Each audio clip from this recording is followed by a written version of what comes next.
Well, greetings, brethren, once again on God's holy day, the day of Pentecost. It is today, June the 4th, and the 5th day of the month of Sivan, the Feast of Weeks, or Shavuot. This is the day the Lord has made, and we will be glad and rejoice in it, and learn more about it, and be inspired by God's revelation and His wonderful teaching, His divine word. And we need to cling fast to these things and hang on to them for dear life, because there's many forces out there trying to drag you away, to drag you into error, to make you compromise, to make you accept falsehood, false teaching. This day is one of the controversial feast days of God. It's probably, well, I think I could say this is probably the most controversial of all the holy days. It's more controversial. Well, Passover is controversial because a lot of people keep it on the evening before. They call it the Lord's Supper. And even Garnett Armstrong said in a sermon that what they observe is not the Passover. He said it's the Lord's Supper. Well, I don't want to call him a screwball, but he was right on that. The Lord's Supper is not the Passover. Frankly, they weren't observing either one. They were observing a fictitious kind of a mass-like ceremony, like a Catholic Mass, had been put upon the evening before the Nisan 14, when they thought was the Last Supper of Christ and the disciples, and they were wrong. The Last Supper was a day or two before that, and you can prove that by reading my article on Jesus last week.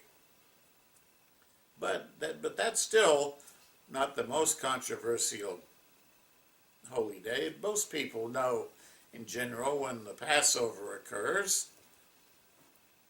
If they have God's calendar, now of course if they don't have the new moon calendar, they could be off a day or so. But the real controversy comes with Pentecost. It seems like nobody agrees on how to count Pentecost.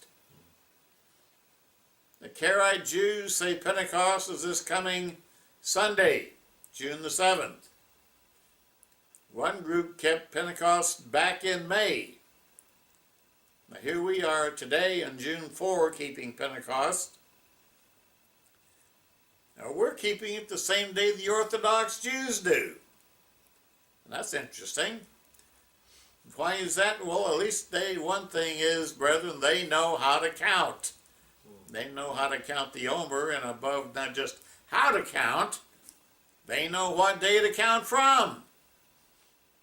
And it's really very clear when we take all the evidence and assemble it together, put it all together like a picture puzzle, and then it makes beautiful sense. It's a beautiful picture.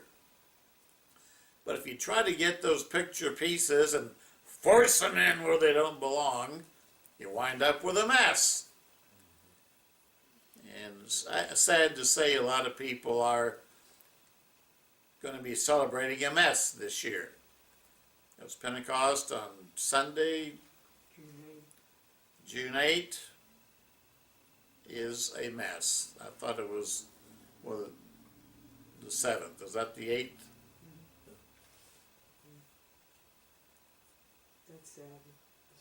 Sunday. Yep, June the 8th. So they're keeping it on June the 8th, and that is, well, I would just go ahead and say it's pagan, because it goes back to the Sadducees, and they kept their Pentecost 50 days after Sunday during the Feast of Unleavened Bread, and then they called it Pentecost. And it just so happens that the Sunday they start counting from is Easter Sunday, and the feast they keep 50 days later is the Catholic Whit Sunday, or Pentecost, also called Whit Sunday, which is pagan. They're both pagan. In the Will Durant's book on civilization, The History of Mankind, he talks about this day, the days of Pentecost, and says it was that the Catholics celebrate and the Christians celebrate, and says it was based upon the goddess of Maya, the goddess of May, the spring goddess of the pagans. And so is Easter. I mean, the pagans want to worship their goddesses. Now, we don't observe that day. We don't observe a pagan Pentecost. We have an article on that. Do you observe a pagan Pentecost? The title is something like that. And it shows that the world's day of Pentecost is pagan. You know, it's like that Saturday Night Live skit. You know, they had the church lady, he used to have the church lady on there, and everything to her was pagan, pagan, pagan. And everyone got a good laugh. Well, that's the problem today. The world laughs at God's truth and God's word, and they laugh at God and thumb their nose at his word. And they just say, everything is pagan, pagan, pagan, ha, ha, ha, ha. Then they go on and be pagan. And they celebrate, what is that thing they celebrate down in Louisiana? Mardi Gras. Mardi Gras. And that, the big pagan Cut Loose Festival. And the Brazilians have their Mardi Gras. And the world has its pagan holidays, Christmas and Easter and Mardi Gras. And they've even paganized Pentecost. Well, I want to get to the bottom line and the truth about Pentecost today, and really, I think, bolster our faith and our knowledge and conviction of what it is and when it is, and be sure that we're right. And, you know, it's like the army group marching down the street on review, and all the soldiers are marching step into step, and it's beautiful to watch them marching in their ranks. Except one poor guy was out of step. So everyone else was putting their left foot forward, and he was putting his right foot forward. Everything was out of step. And we want to be sure, brethren, we're not out of step with God. But if the world is out of step, well, that's too bad. But that's the way it is. The God of this world has deceived the world. And he is the prince of the power of the air. His name is Satan the devil. He is a master of subterfuge and deception. And he's deceived a lot of church people and godly people and sincere Christians as to God's law and God's holy days and the correct Sabbath day. And even those who keep the holy days, the annual holy days, he's deceived them on when they are, what they're all about, and how to keep them. So I want to read a little bit to begin with from some authorities on Pentecost. And I'll start with the temple, its ministry and services, by Alfred Edersheim.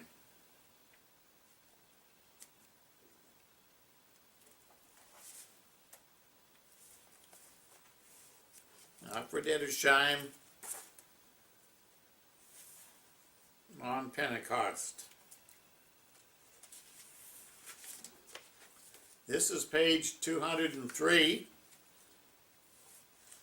the sheaf of first fruits.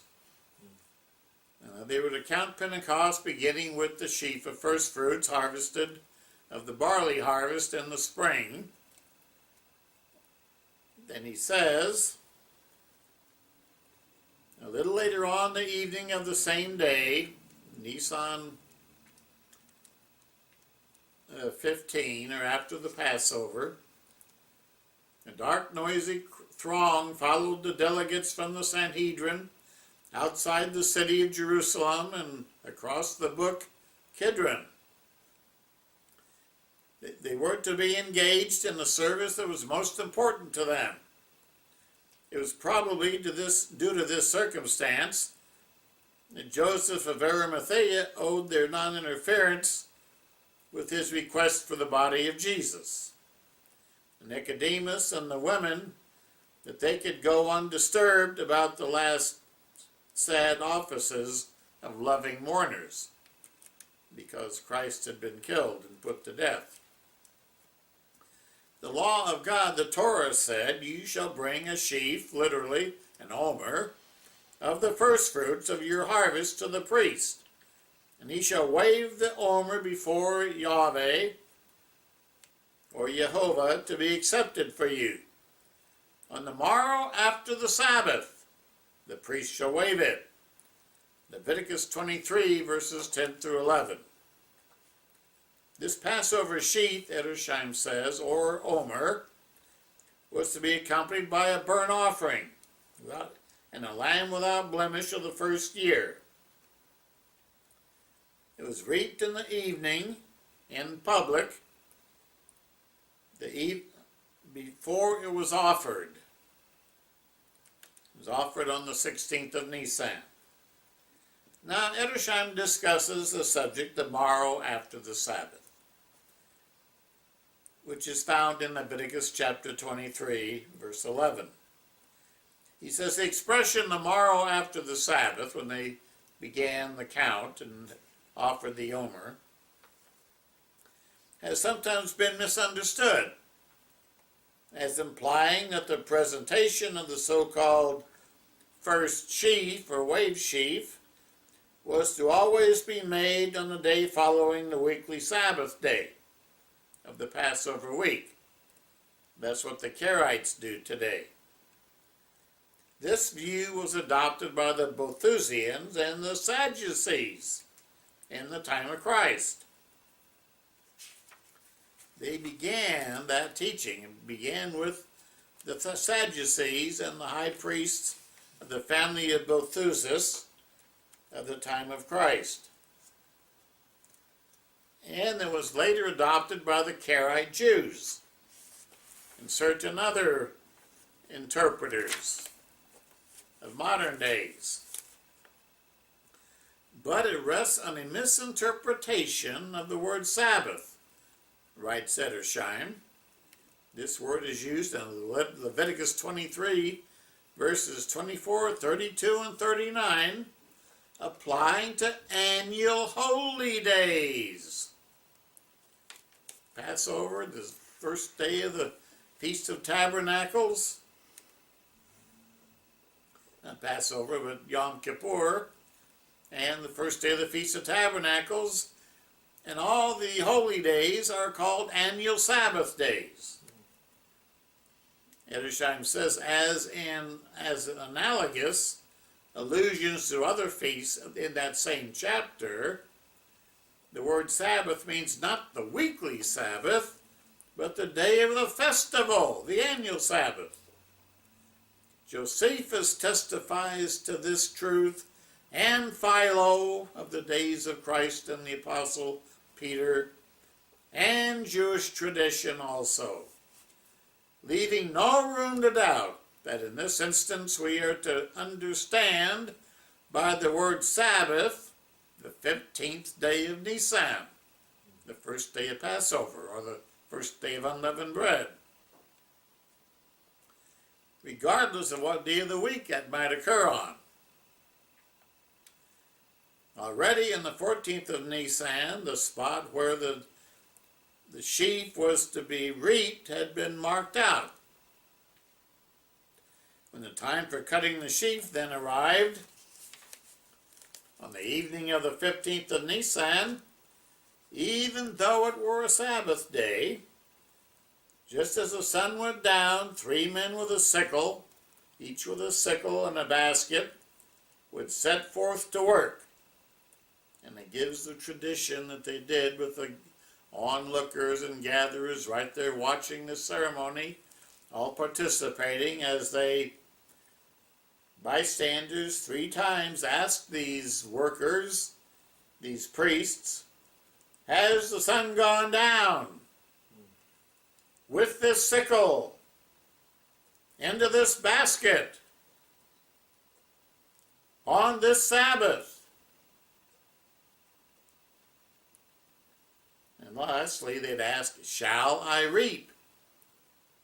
And after been answered in the affirmative each time, they'd cut down the barley to the amount of 1 ephah, or 10 omers, or 3 seahs, which is equal to about 3 pecks and 3 pints of our English measurement. That's what they did on the beginning portion of the 16th of Nisan, as the 15th of Nisan came to a close. Even if it was the annual, even if it fell on a weekly Sabbath day. So that's what Edersheim says, and he makes it very clear that it was the 16th of Nisan. He refers to Josephus and Philo and Jewish tradition to prove it. Well, I will go, God willing, even further than that and say it's not only proven by those sources and the fact that the Pharisees kept it at that time. And Christ says in Matthew 23, what the Pharisees teach of the law of Moses, that observe and do. Don't hold back. He says the Pharisees sat in Moses' seat. They were the ones who were the judges and teachers of the law in the days of Christ. Not the Sadducees. The Sadducees, some of them were priests, the line of Zadok, but they were not necessarily teaching the truth, but they were under the authority of the Pharisees and had to do things at the temple as the Pharisees directed.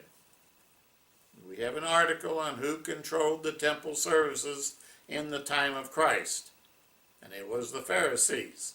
You can get that article as well. Now, another source I want to refer to is Unger's Bible Dictionary. This is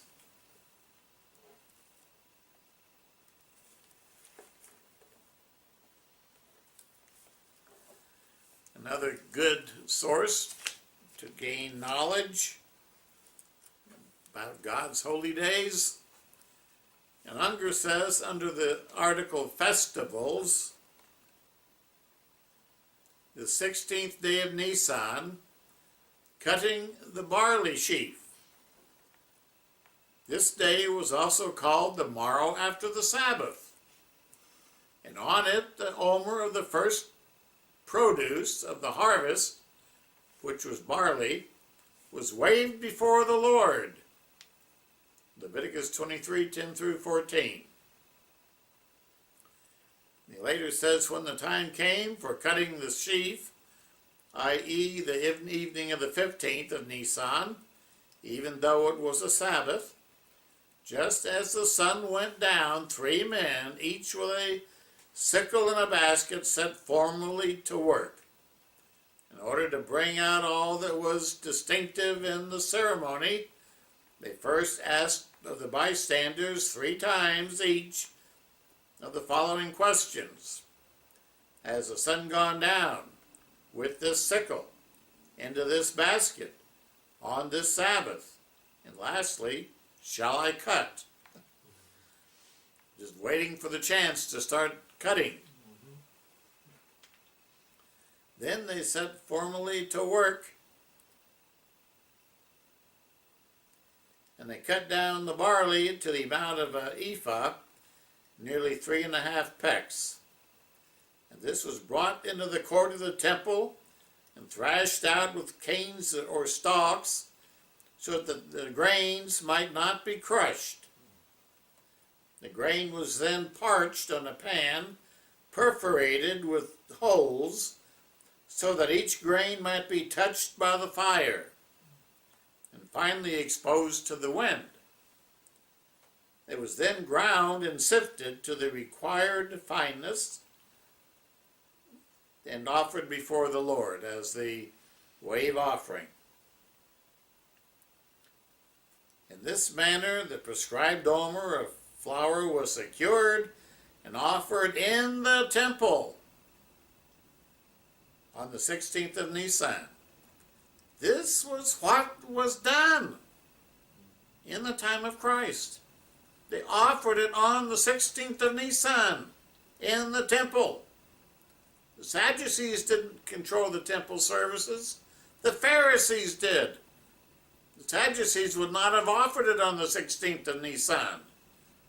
They would have waited until the weekly Sunday, the day after the weekly Sabbath. But no, it was done on the 16th of Nisan. In this manner, it was done as God says in His Word. The 16th of Nisan.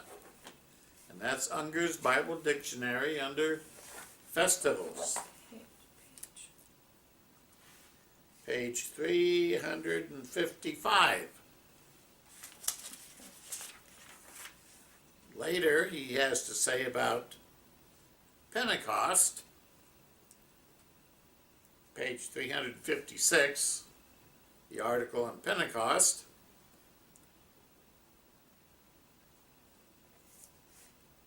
He says, this festival is called the Feast of Weeks, Exodus 34:22, and Deuteronomy 16, verse 10 and 16. 2 Chronicles 8, verse 13, because it was celebrated 7 complete weeks, or 50 days after the Passover. Not after the Sunday that occurred during the week of unleavened bread, but after the Passover, 7 weeks after Passover. And Passover, the first day of Passover was Nisan 15, that's when we eat the Passover dinner or Seder. It was killed on the 14th, roasted, then eaten on the 15th. The day after that began the Omer count, Nisan 16. They've counted for 7 weeks. That's why it's called the Feast of Weeks, or Pentecost, which means 50th day. It was celebrated 7 complete weeks or 50 days after the Passover. The article says the Jews, at least as early as the days of Christ, connected with the Passover and commemorated on the 6th day of Sivan the giving of the law, the Decalogue, the 10 Commandments on Mount Sinai. The Jews did this as early as the days of Christ. They were already teaching that the law was given on the 6th day of Sivan, that is Pentecost.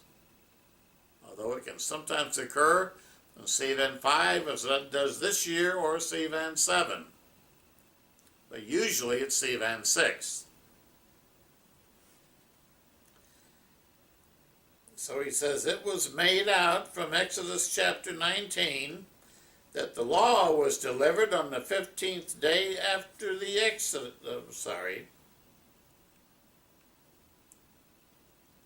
on the 50th day after the Exodus. The law was delivered on the 50th day after the Exodus by studying Exodus chapter 19. It has been conjectured that a connection between the event and the festival may be hinted at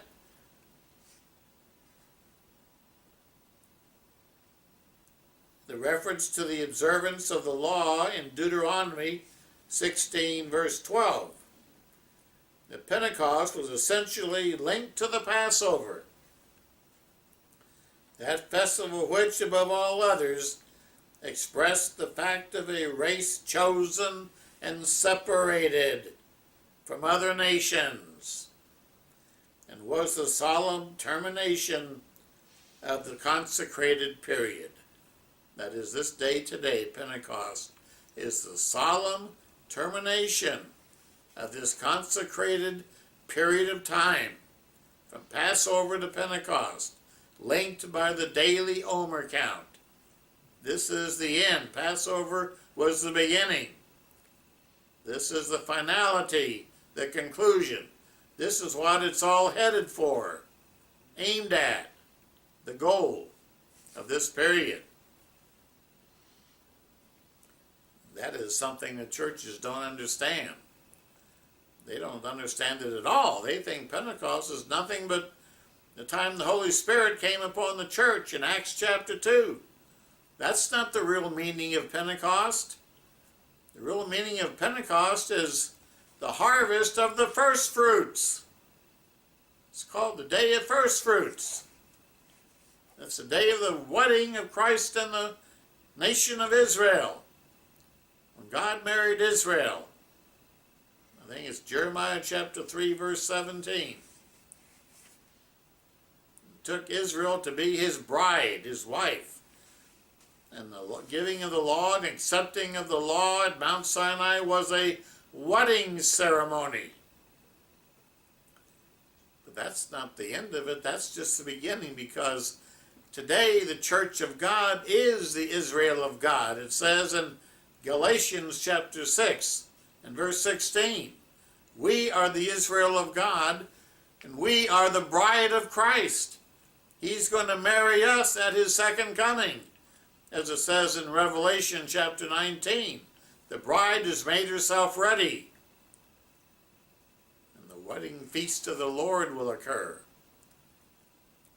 So this Holy Day season is a type of our Christian life and experience, beginning with baptism, pictured by Passover, and coming out of Egypt, and then marching through the desert with God's miraculous help.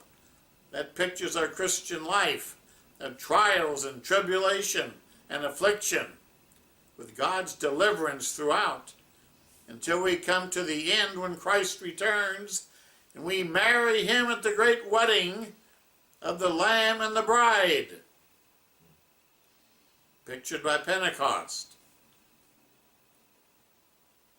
The end of the period, the termination point. That's where we're all headed. That's what we need to keep that goal in mind.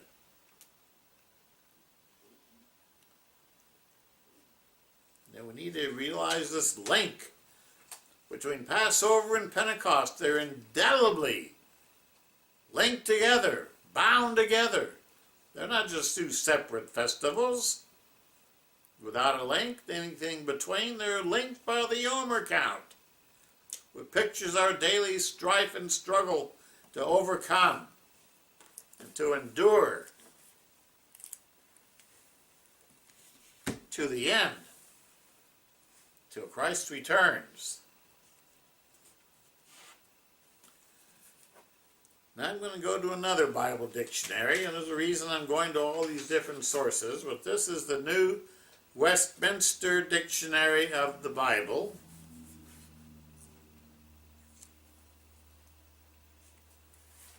An article on Pentecost, which is what today is all about.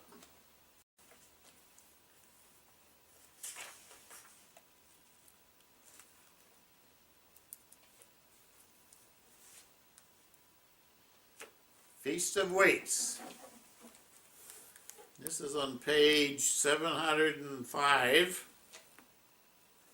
of the New Westminster Dictionary of the Bible. The Feast of Weeks.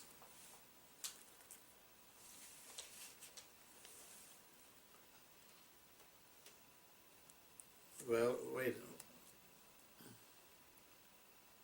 Let me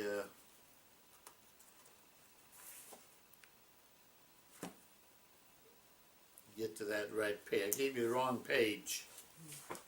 It's page 989.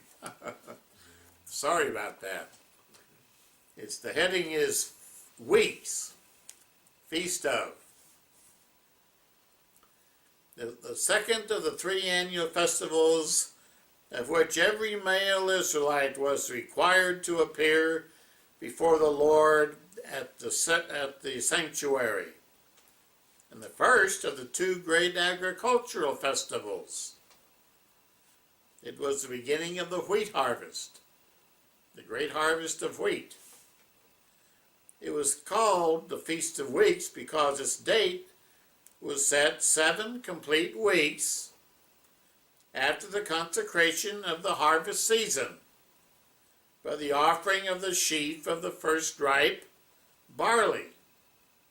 That was the day after Passover.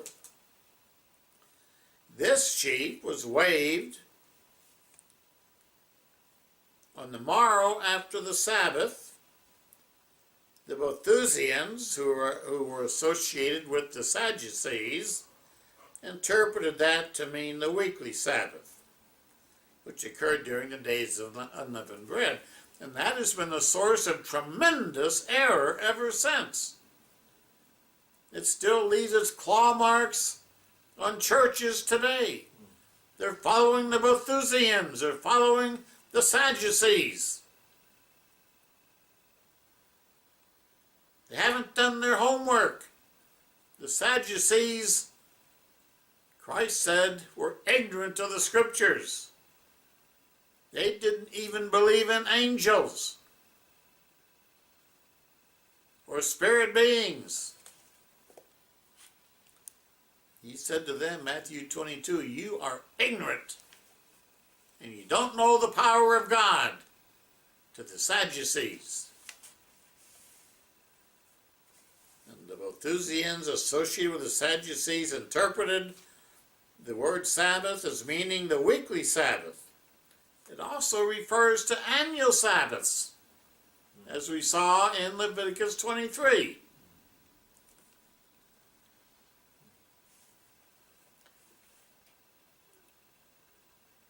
The opinion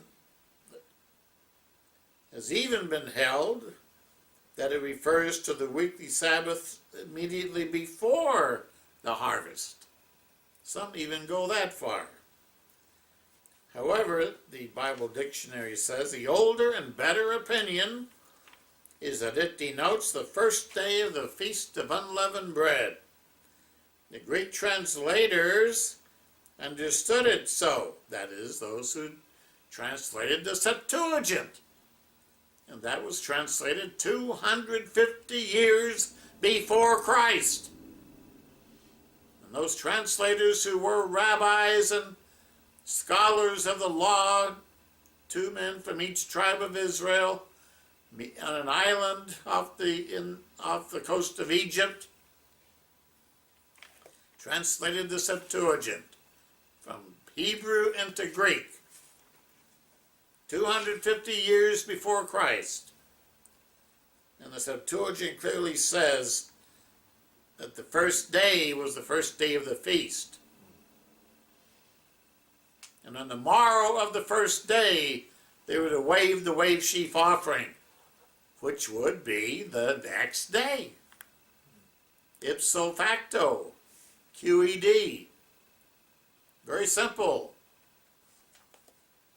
1 day plus 1 day equals 2 days.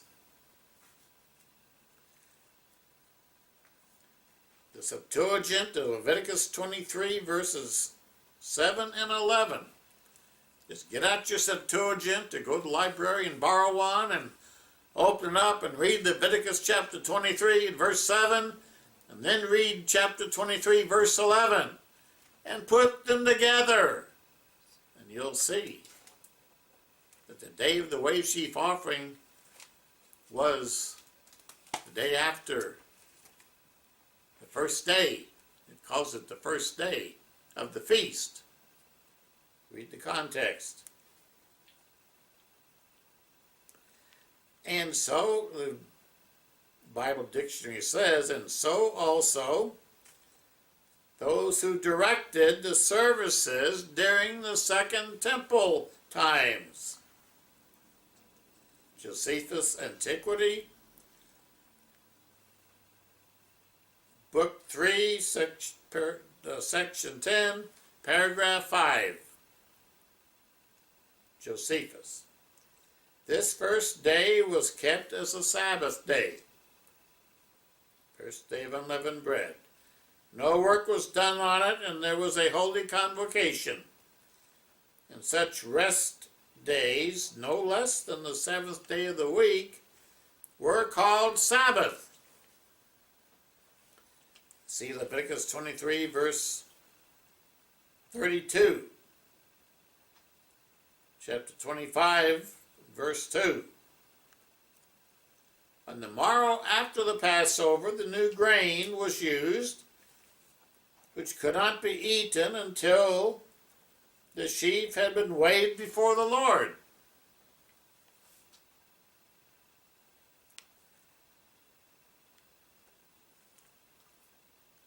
So this festival of Pentecost fell on the 50th day after the waving of the wave sheaf offering.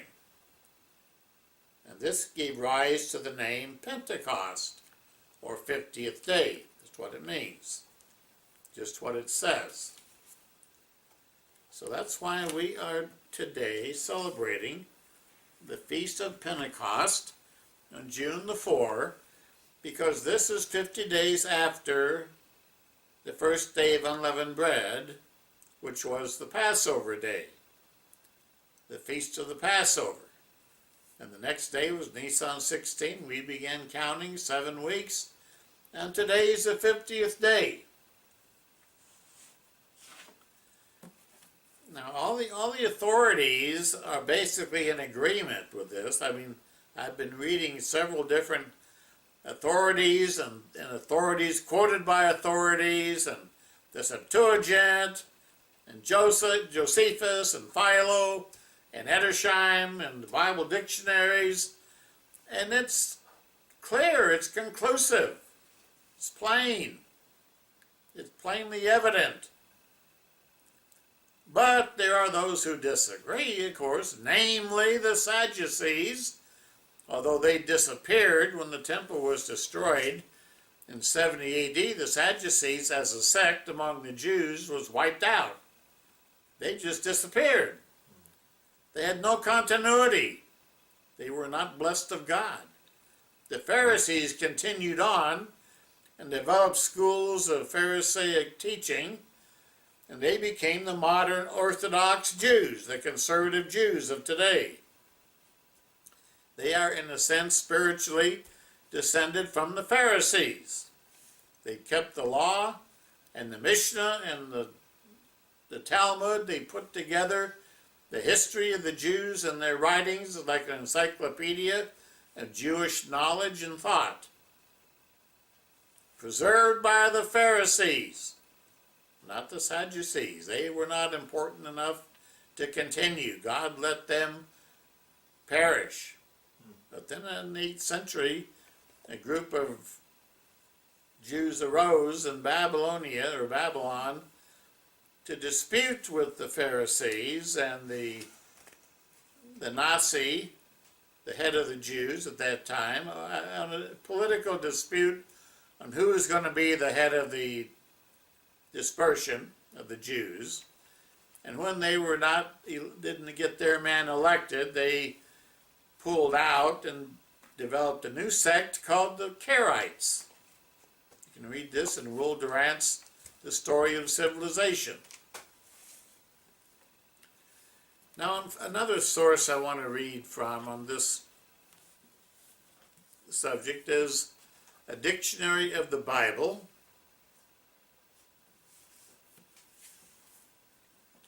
And this is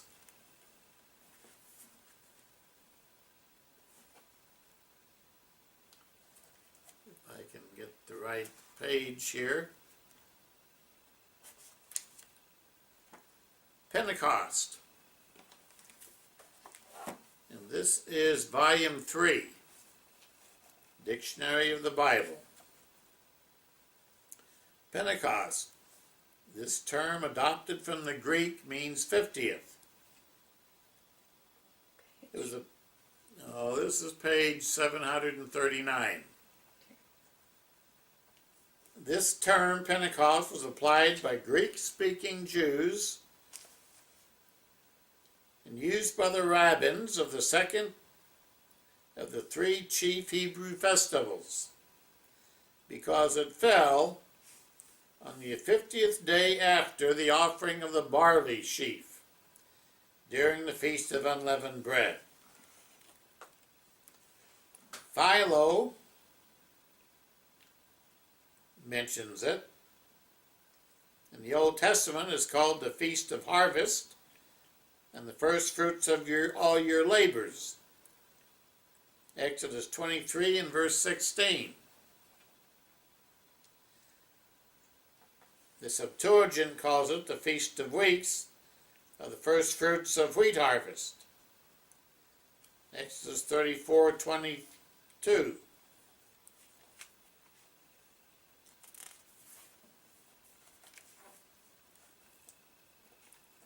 In the Hebrew legislation, page 740, the titles Feast of Harvest and Day of First Fruits indicate that this festival was fundamentally an agricultural one, expressing gratitude to God for the returns from the labors of the field, and celebrated specifically the wheat harvest. Exodus 34:22. The title Feast of Weeks, as well as a general description of the time of its observance in Deuteronomy 16, verse 9, 7 weeks shall you number unto you, from the time that you begin to put the sickle to the standing corn. Shall you begin to number 7 weeks. And he says in part 2, we learn also from Leviticus 23 that the barley sheaf was waved on the morrow after the Sabbath. The meaning of this phrase, on which the computation of Pentecost depends, has been much disputed. The Jews of Christ's time understood it to designate Nisan 16.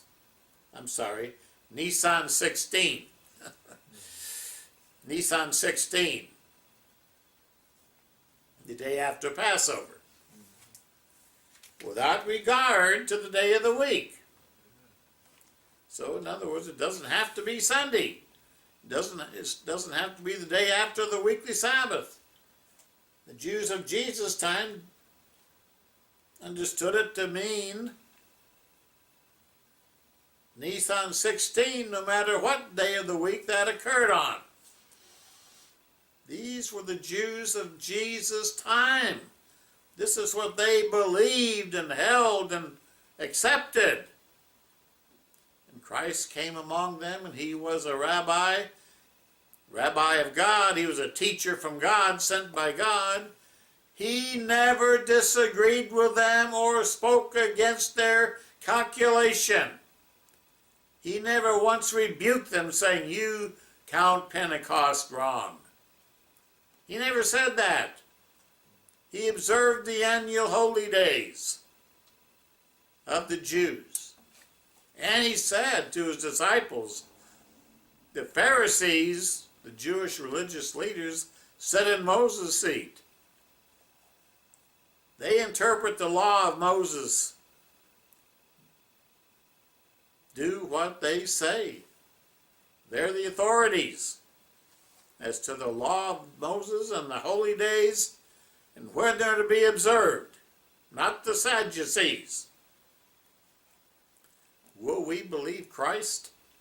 Are we going to follow the traditions of men? Will we believe Christ? Or will we go off on some dangerous path, some perilous offshoot, and be led astray? Will we hear the words of Christ?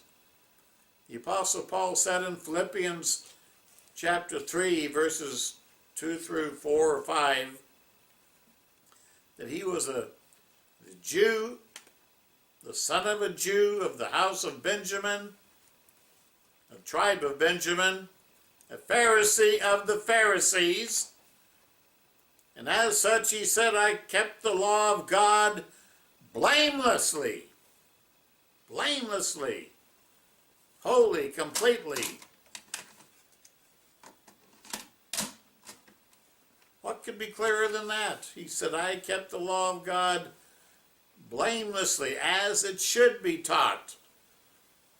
He observed it as a Pharisee, and they always observed Pentecost 50 days after Passover. There's no dispute over that. It's a simple fact. Will we believe Paul? Will we follow in the footsteps of Paul as he followed in the footsteps of Christ?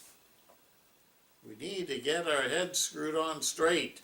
We need to understand the danger of seduction and manipulation and those who twist and distort the plain words of God.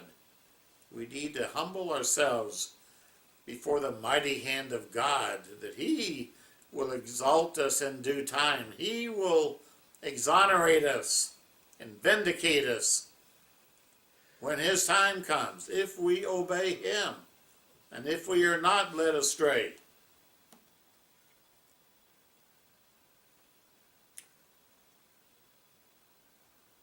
So as he says again, the Jews of Christ's time understood this to designate Nisan 16, without regard to the day of the week, the Sabbath being interpreted as the first day of the Feast of Unleavened Bread, Nisan 15.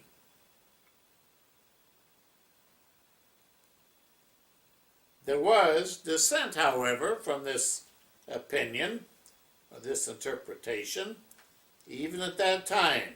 The Malthusians, the Sadducees, are said to have held that the morrow after the Sabbath meant the day following the weekly Sabbath, which occurred during the Feast of Unleavened Bread. Well, that's what the controversy was all about.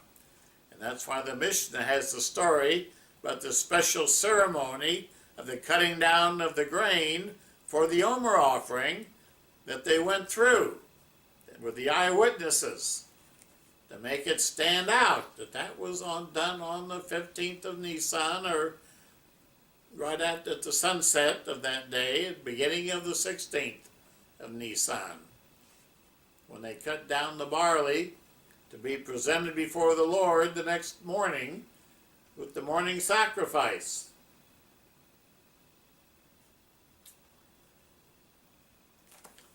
So let me see, he goes on.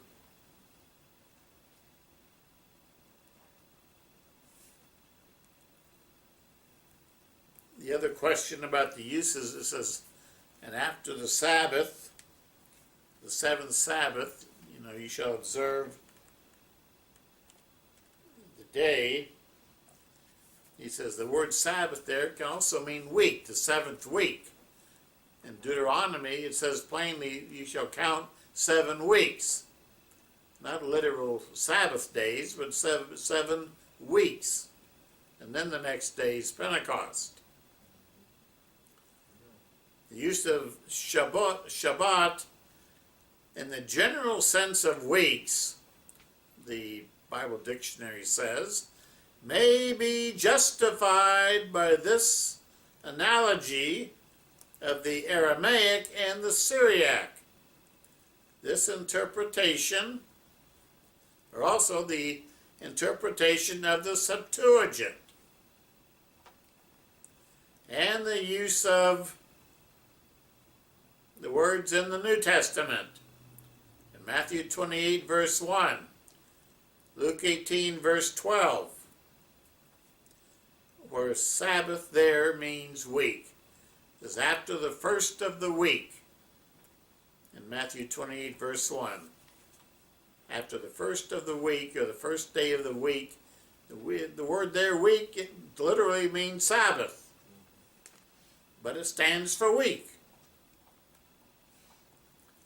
The same with Isaiah chapter 65, where it says, "On every new moon and every Sabbath day, or every week," some translations say, "they shall go up to worship the Lord of hosts at Jerusalem."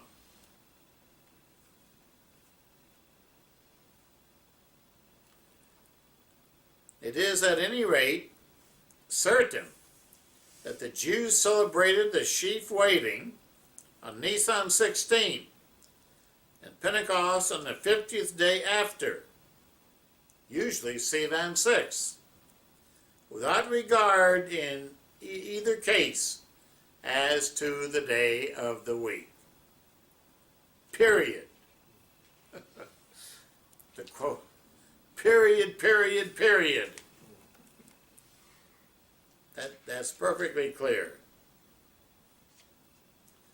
The Feast of Weeks, or Pentecost, that's why it's called the Feast of Weeks, therefore, as it appears in the Pentateuch, was a joyful acknowledgement of the completion of the harvest in the land which God had given to Israel.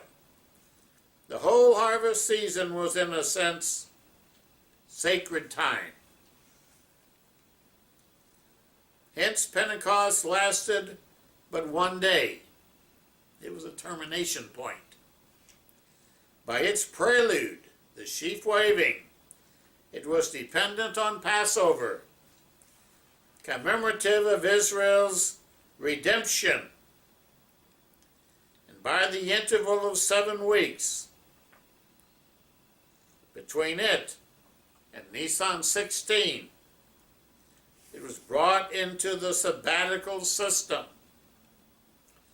in accordance with which the Hebrew feasts were arranged. So it is the termination point of the Passover season and the Passover sequence of events. It pictures the bringing in of the whole harvest. It's a holy, sacred time. And the harvest pictures the fruits of God's plan being harvested. We are to be the first fruits. And then the rest of the harvest will come in. This is a sacred season when God is doing his harvesting of the first fruits. Now finally, another source I want to go to is Keel and Delitzsch, Commentary on the Old Testament, a widely acknowledged authority, multi-volume set of their commentary. And this is on Leviticus chapter 23, verses 5 through 8, page 613. Page 613. He says, "When the Israelites had come into the land to be given them by the Lord and had reaped the harvest, they were to bring a sheaf as first fruits of their harvest to the priest, that he might wave it before Yahweh, or Jehovah, on the day after the Sabbath, i.e., after the first day of Matzot, which means unleavened bread. According to Josephus and Philo, it was a sheaf of barley. But this is not expressly commanded because it would be taken for granted in Canaan, where the harvest began with the barley. In those warmer parts of Palestine, the barley ripens about the middle of April and is reaped in April or the beginning of May, whereas the wheat ripens 2 or 3 weeks later. The priest was to wave the sheaf of barley before God, Yahweh, but by presenting it symbolically to Jehovah by the ceremony of waving, without burning any of it upon the altar. As I said earlier, it was to be parched and then allowed to be sifted by the wind and then made into cakes and waved before the Lord.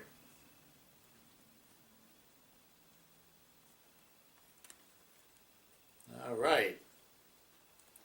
Then he says the expression Mikarat HaShabbat, the morrow after the Sabbath, signifies the next day after the first day of the Feast of Matzot, i.e. the 16th day of Abib, or Nisan, not the day of the Sabbath which fell in the 7 days. Feast of Matzot, as the Boethusians supposed, still less the 22nd day of Nisan, on the day after the conclusion of the 7 days feast, which always closed with the annual Sabbath. Then in a footnote on page 613, Keel and Delitzsch say the view adopted by the Boethusians, which has been lately supported by Schultz, is refuted not only by Joshua chapter 5 and verse 10, but by the definite article used, HaShabbat, which points back to one of the feast days already mentioned, the Sabbath, in Hebrew HaShabbat. And still more decisively, by the circumstance that according to verse 15, the 7 weeks at the close of which the Feast of Pentecost was to be kept were to be reckoned from this Sabbath, and if the Sabbath were not fixed, but might fall upon any day of the week, or 7 days of the feast of Matzot, and therefore as much as 5 or 6 days after the Passover, the Feast of Passover itself would be forced out of the fundamental position which it occupied in the series of annual festivals. So another reason why it has to be counted from the Passover feast, and not just from the weekly Sunday during the feast. That would force Passover out of its primary position as the primary feast.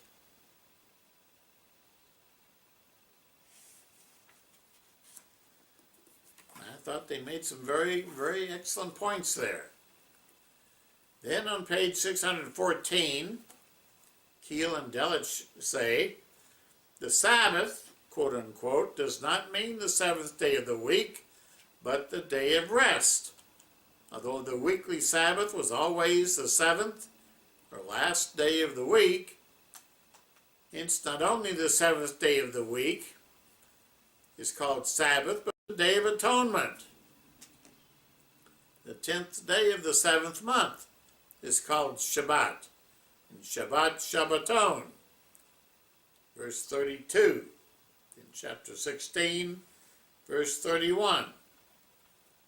As a day of rest on which no laborious work was to be performed,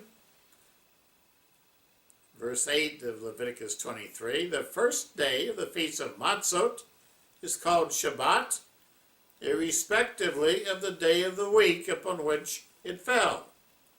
And the morrow after the Shabbat is equivalent to the morrow after the Passover, mentioned in Joshua chapter 5, verse 11.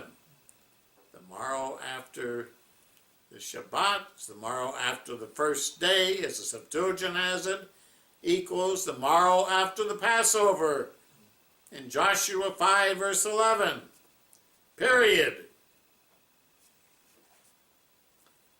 He says in Joshua 5, verse 11, Passover signifies the day at the beginning of which the Passover meal was held.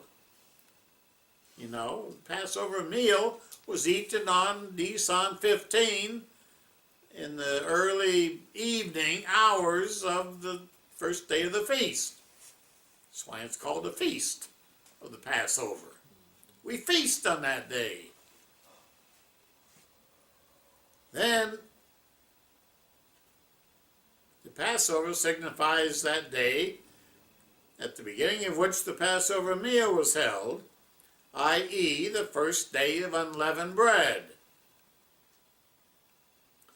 which commenced on the evening of the 14th, or the end of the 14th, in other words, the 15th of Abib.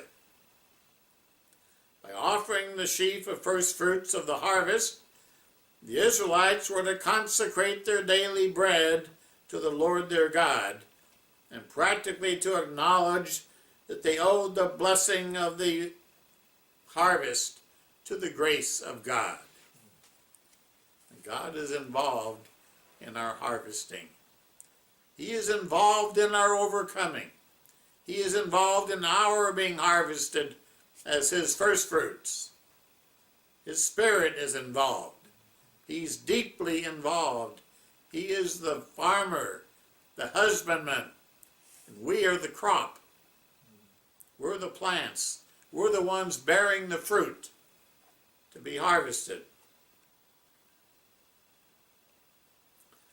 Then Keel and Delich say, going on, the Israelites were not to eat any bread or roasted grains of the new corn until they presented their offering to their God. This offering was fixed for the second day of the Feast of Passover, that the connection between the harvest and the Passover might be kept in subordination to the leading idea of the Passover itself. It's not independent of the Passover. It's not independent at all. It's directly subordinated and connected to Passover. That's what the Boethusians didn't get. That's what the Karaites don't get today. They just don't get it. They don't really get the importance of the Passover or the real meaning of the Passover. They do not see Christ in the Passover. They are blinded to Christ. And so they are still perpetrating their age-old dogmas and heresies and delusions and false interpretations, thinking that they are the literal truth tellers, but they bog down in error because basically they reject Christ and don't see His role in the Passover, and so they don't see the continuity of the feasts of God. They don't see how Pentecost is subordinate to and dependent on the Passover, directly linked. It's the finishing of the process. Passover is the beginning, not the Sunday during the days of unleavened bread. Passover is the beginning. Passover is the Sabbath day, the one that pictures Christ, our Passover lamb, our Passover. Christ our Passover is sacrificed for us, Paul said, 1 Corinthians chapter 5, verse 7.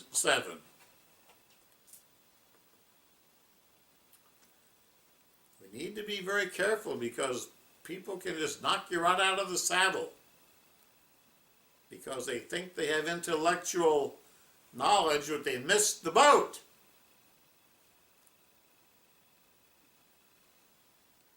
They have a little truth here and there, but they missed the big picture, the big boat. They're out there tinkering around with a canoe, and they missed the ship.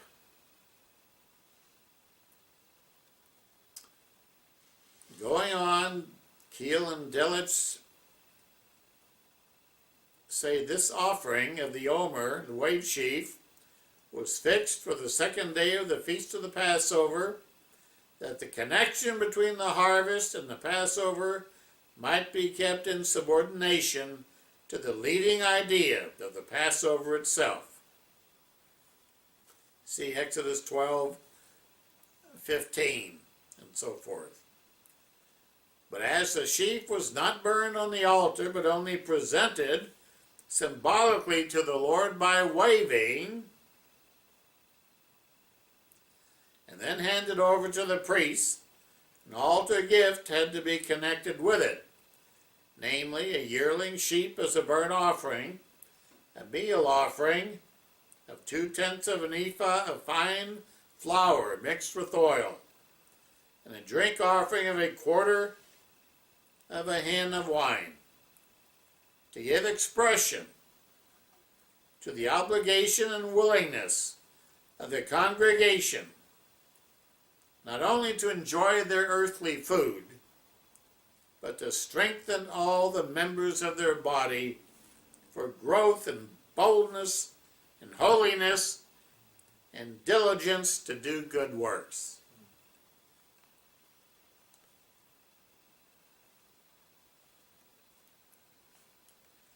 Then verses 15 through 22 of Leviticus 23, they say the law for the special observance of the Feast of Harvest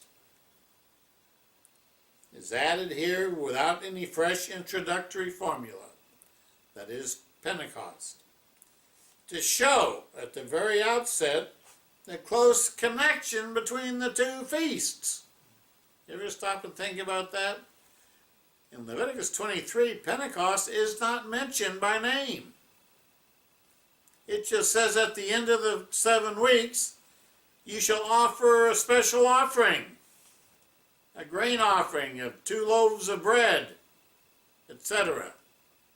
It's not even named. Again, that shows its subordination to Passover. Passover is the name, and Pentecost is the result. I hope we can kind of get that clear in our minds, that it's all dependent on the Passover. And the Passover pictures Christ. It all begins with Christ, and as Peter said, there is none other name under heaven given among men whereby we may be saved. No other Savior, no other Messiah, only Christ. The Jews don't get that today.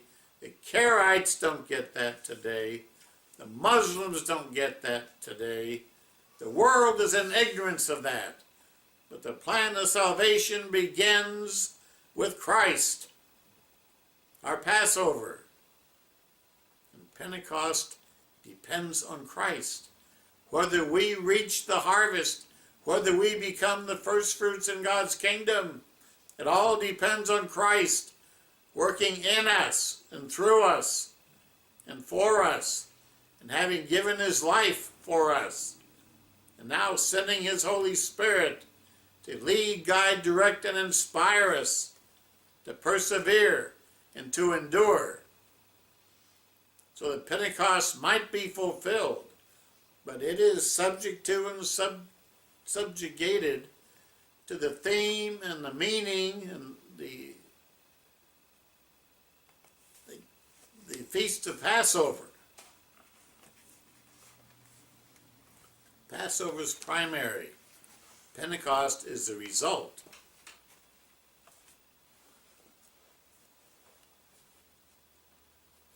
So it says the harvest of Pentecost the Feast of the Harvest,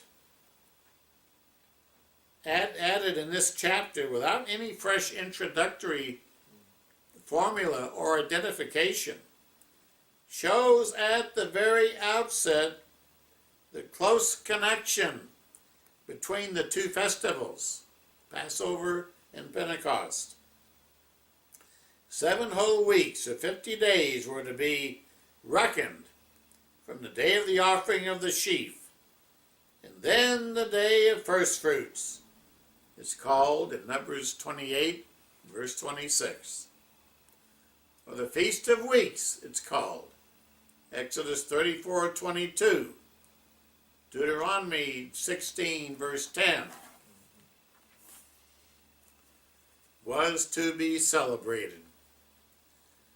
From the reckoning, the feast received the name of Pentecost, 50th day. In Deuteronomy 16, verse 9, and Matthew 28, verse 1, it's evident from the predicate complete, which would be quite unsuitable if Sabbath days were intended. You should count 7 complete weeks. Complete weeks makes sense. Complete Sabbaths makes no sense whatsoever. It would be very unsuitable if it was really talking about 7 Sabbaths. The meaning is 7 weeks.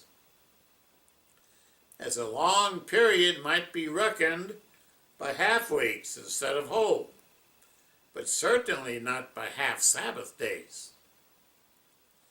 Consequently, the morrow after the 7th Sabbath is the day after the 7th week, not after the 7th Sabbath. There it means week. 50 days after the first day of Matzot, Israel was to offer a new meal offering to the Lord, made of the fruit of the new harvest, wave loaves from its dwellings.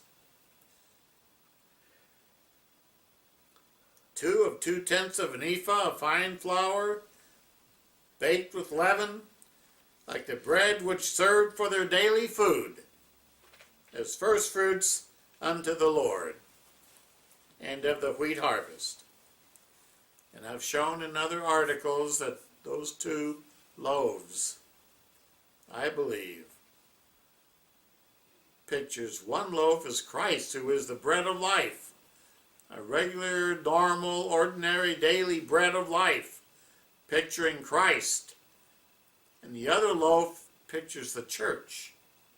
We are the bread, as it says in, I think it's 2 Corinthians, or 1 Corinthians chapter 8. 8 or 9, or chapter 10. I have to look it up. I don't want to take the time. But we are the bread. We are the body of Christ, the bread of Christ. And he is the bread. He's the original bread that came down from heaven. And now we're all saturated with his Holy Spirit, which is like leaven from heaven. And that Spirit is changing us, transforming us. So we also are bread, even as Christ is bread.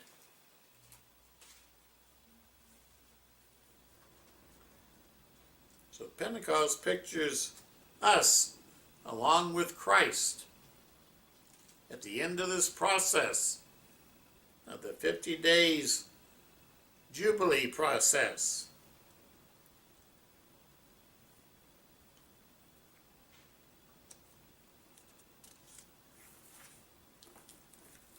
Okay, that's the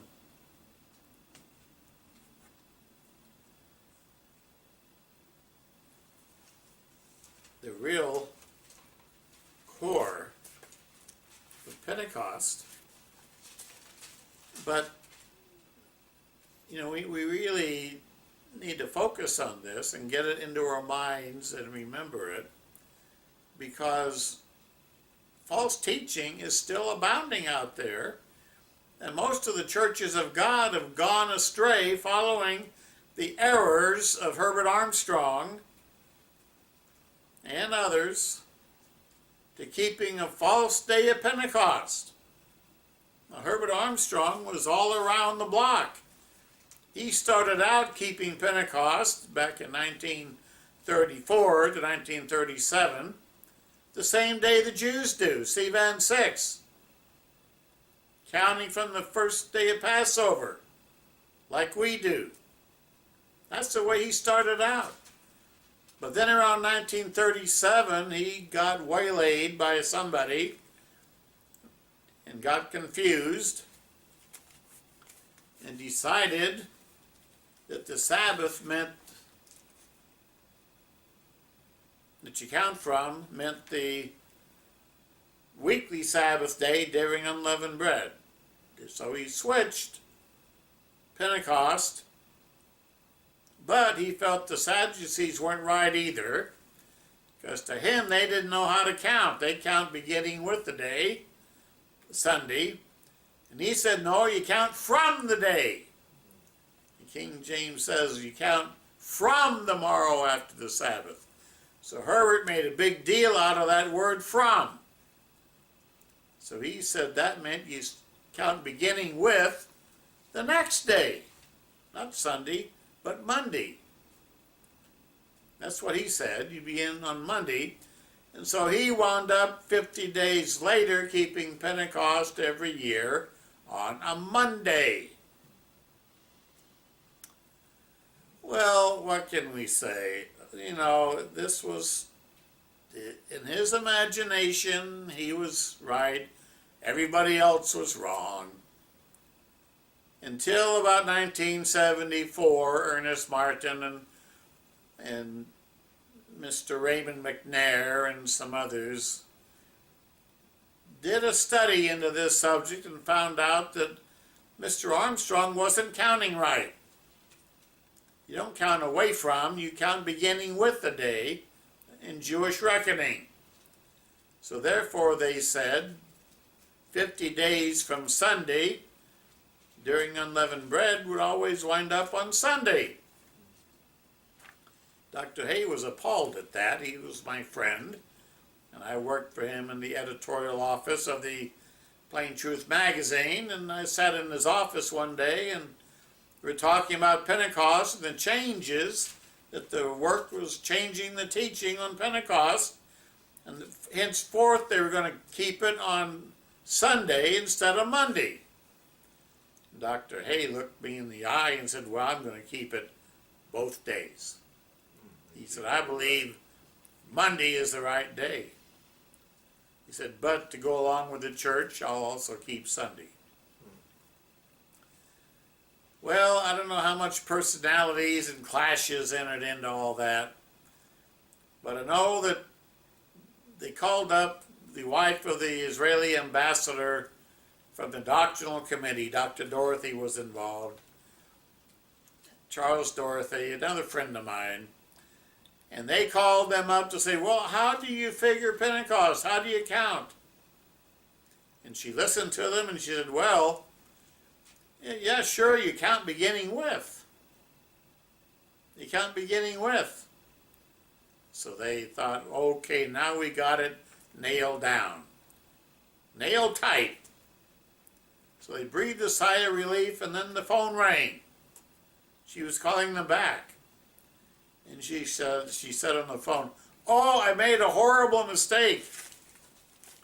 And they were appalled. They thought now they had the proof for Mr. Armstrong that it's Sunday, not Monday. And they were appalled, and she said, oh, I made a big mistake.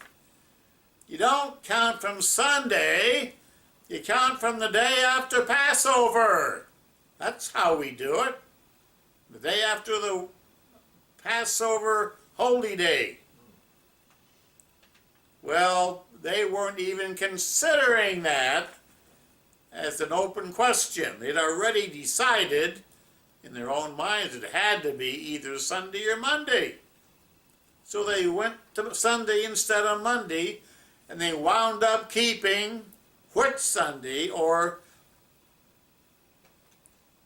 the festival of Maya, the spring goddess, that followed 50 days after the Easter Sunday, the Easter goddess. And they're both the same goddess, the goddess of fertility and fecundity. Well, now, brethren, I'm really stressing this today because we need to get back to the faith once delivered to the saints and prove these things and study them and restudy them and keep an open mind and keep studying, because there's a lot of garbage being disseminated today. And my old friend, Nehemiah Gordon, has once again entered into the fray. Now remember, Nehemiah Gordon was a Karaite Jew. And as such, he rejects Pharisaic Judaism or Rabbinic Judaism. And he wrote a great book years ago called The Hebrew Gospel of Matthew. And he showed in that book a lot of the errors of the Jewish reasoning of the rabbis and how they put tradition ahead of Scripture. And he had a lot of good points in that book. The problem is the Karaites also have developed their own code of teaching and their own false doctrines. And they follow the Sadducees when it comes to counting Pentecost. So he's written an article, rewritten an article. He wrote it several years ago. Now he's rewritten it, apparently. Added some new things to it. He calls it The Truth About Shavuot. Posted June 3rd, 2014. That's yesterday. So you're getting this message today right off the hot burner, right out of the oven. I just read this article this morning. I'm going to give you a few highlights and show you some of his errors. He mentions the only annual feast day to ever be referred to in the Hebrew Bible as a Sabbath is the Day of Atonement, on the 10th day of the 7th month. But the days are never referred to in the Tanakh as Sabbaths. Well, I beg to disagree with that. That's wrong. He's a scholar and he should know better. In Leviticus chapter 23,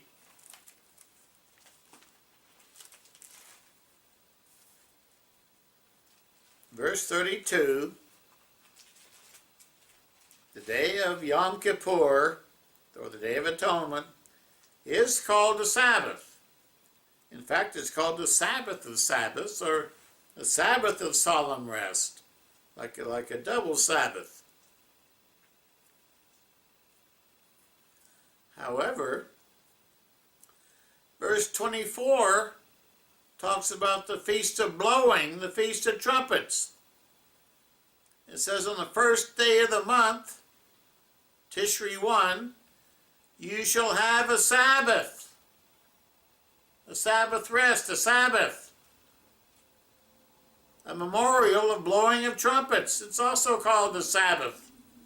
Come on, Nehemiah. Be fair. Be square. Get right. Get it right.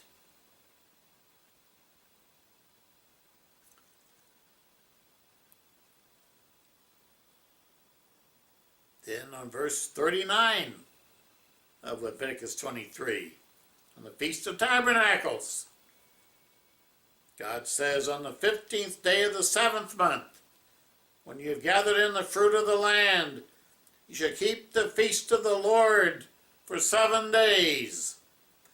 On the first day there shall be a Sabbath. It's a Sabbath, the first day of Tabernacles. And on the 8th day a Sabbath, The 8th day is a Sabbath. Well, there it is. I just showed you right out of the Bible.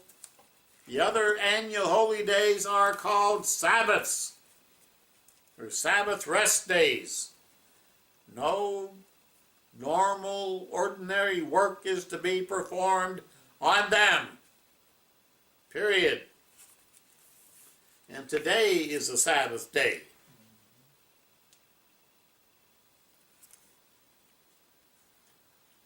Then he says a bigger problem with the Pharisee interpretation of Sabbath is when it comes to the end of the 50-day count. Leviticus 23 verse 16 says, quote, until the morrow of the 7th Sabbath shall you count 50 days, end of quote. Well, I just got through showing you from the different Bible dictionaries and different sources, the word Sabbath there should be week, the 7th week. That's what it means there. The Aramaic and the Syriac prove it. Matthew 28 verse 1 shows it's that way in the Greek.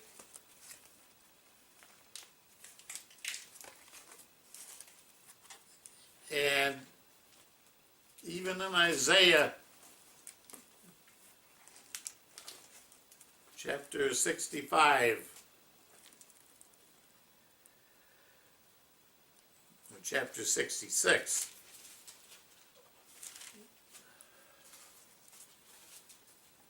I should say, verses 22 on. As Isaiah says, for as the new heavens and the new earth I will make, all which I will make shall remain, they shall remain before me, the new heavens and the new earth, says the Lord. So shall your descendants and your name remain before me. And it shall come to pass from one new moon to another, and from one Sabbath to another, all flesh shall come to worship before me, says the Lord. And other translations have that, from one new moon to another, or 1 month to another month, and from 1 week to another week, all flesh shall come and worship me. The word Sabbath and week are often interchangeable. You have to read by the context. So I've read his article from top to bottom and front to end, and there's a few good points in it, but there's a lot of nonsense. He says the morning after the Passover is the morning of the 15th day of the feast. No, it isn't. The morrow or morning after the Passover is the next day, the 16th of the feast.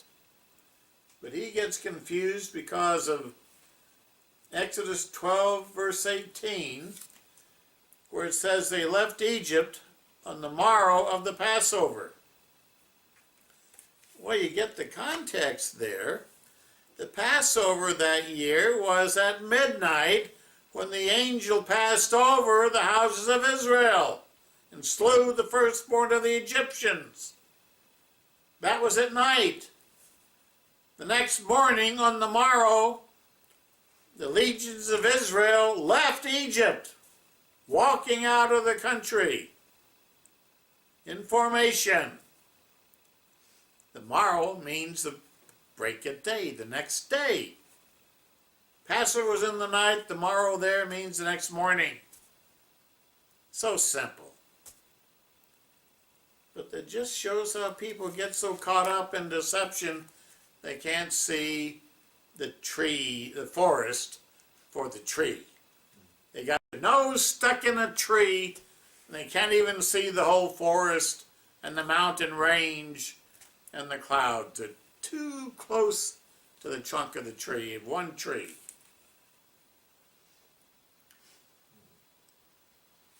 Well, that's the Bible study for today, brethren. We're running low on time. So remember, don't be a Sadducee, or you'll be very sad, you see, someday.